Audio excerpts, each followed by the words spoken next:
আসসালামু আলাইকুম। শীতকাল তো চলেই আসলো। শীতকালে ধনিয়া পাতা দিয়ে যে কোনো সবজি অসাধারণ লাগে খেতে। আমার তো খুব পছন্দ। আপনারা কে কে পছন্দ করেন?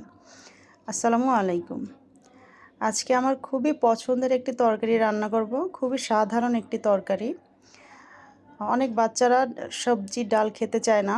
আলাদা আলাদা রান্না করা খুবই কষ্টকর ব্যাপার।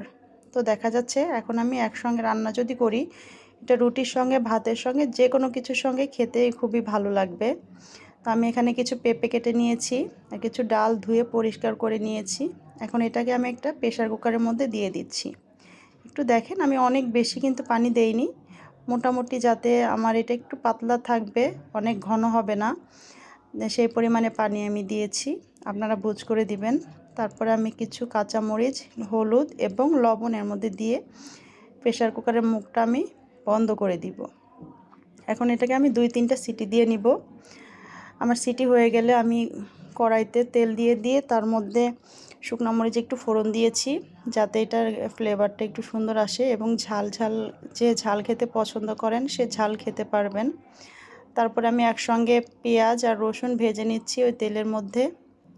ভেজে আমি একটু দেখে নিচ্ছিলাম যে কতটা আমার সেদ্ধ হয়েছে কিনা ডাল এবং পেঁপেটা।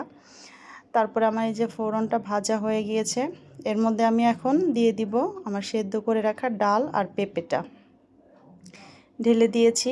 যেহেতু এখানে শুধুই কাঁচামরিচ, সেহেতু কালারটা একটু সাদা এসেছে। তারপরে আমি কিছু ধনিয়া পাতা দিয়ে দিলাম। চাইলে আপনারা আরও একটু হলুদটা বাড়িয়ে দিতে পারেন, বাট যদি গন্ধ লাগে হলুদ বেশি দিলে, সেই জন্য আমি একটু পরিমাণ মতো দিয়েছি, অনেক বেশি দেইনি। এখন এটাকে আমি আরেকটু টানিয়ে নিব। এটা ভালো করে ফুটিয়ে নিলে এই যে দেখুন আরেকটু টেনে গিয়েছে।